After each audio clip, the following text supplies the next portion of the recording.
So Jack and I attended StoicDan's business and ethics class taught at the UCF incubator last week. It was the first week in June. His classes are always the first Wednesday of every month. And he focused on technology and ethics. And so we wanted to just give a little shout out to StoicDan and talk about a little bit of our findings and then try to encourage you to go to his classes or at least attend them online if you don't live in Orlando. So Jack, one of the first things that really struck me was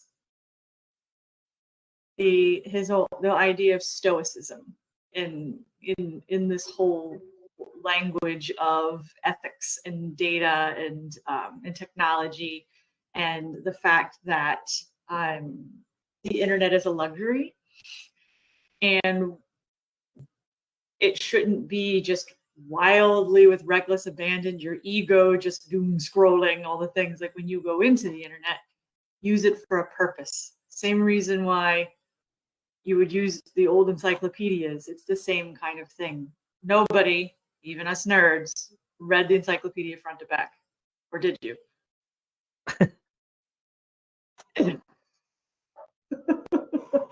Purposeful. No, I've never read that. No, not the whole thing. Just interesting sections. Yeah. It was Ohio. It was winter. It was snowy. No TV. Yeah, right. So that was one of the kind of a really key like level set for me. And I've been hearing about that. Like, don't doom scroll. Go in, go out, do what you're supposed to do, and go. Don't just watch all the shorts or watch all the reels. And it's not. That's your ego being like, give me more brainless stuff. Give me more brainless stuff. Like, go in and be purposeful.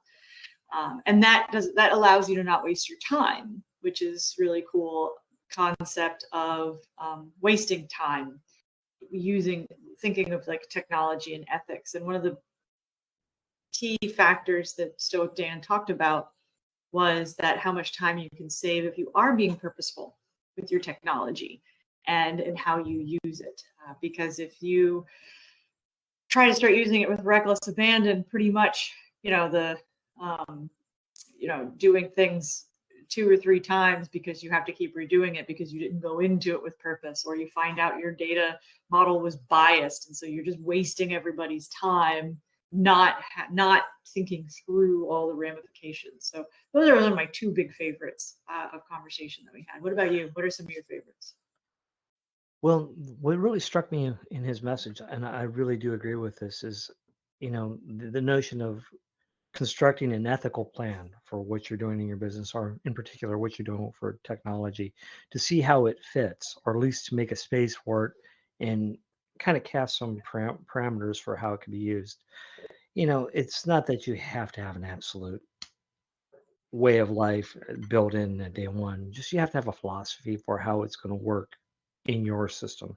And I was taken by that notion, and I think he did a great job in expressing that. Mm-hmm. I like that one too.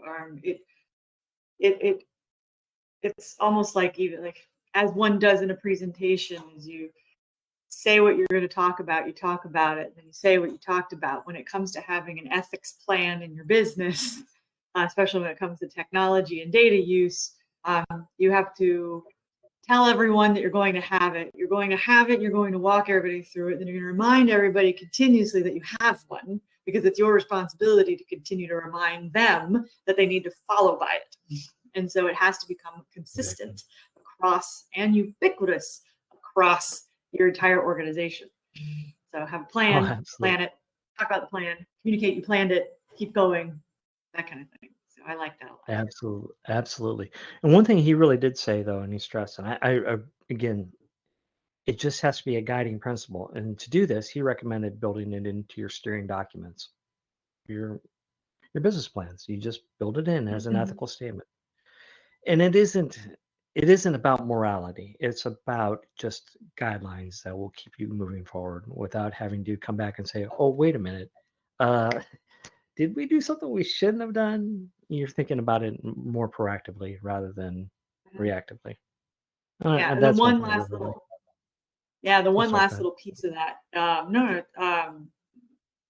I like bouncing off of you, obviously. That just lights me up.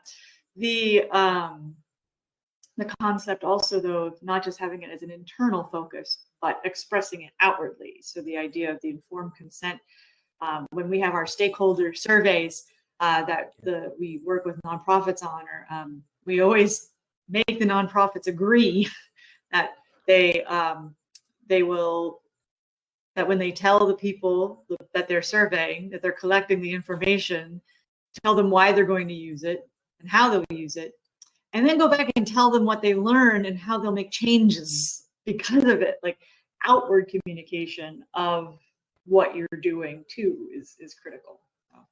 Yeah, absolutely. And part of that is just like weaved within is just to identify the potential risk. And even with your stakeholders, when you're doing that, you're kind of letting them know that there could be a potential risk and that you have already thought about that much.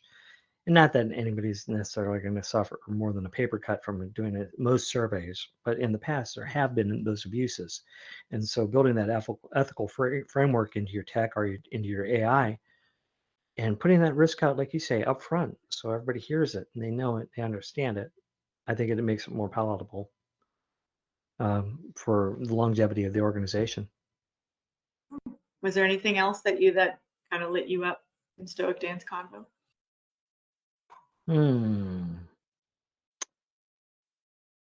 I really liked some of the quotes that he said.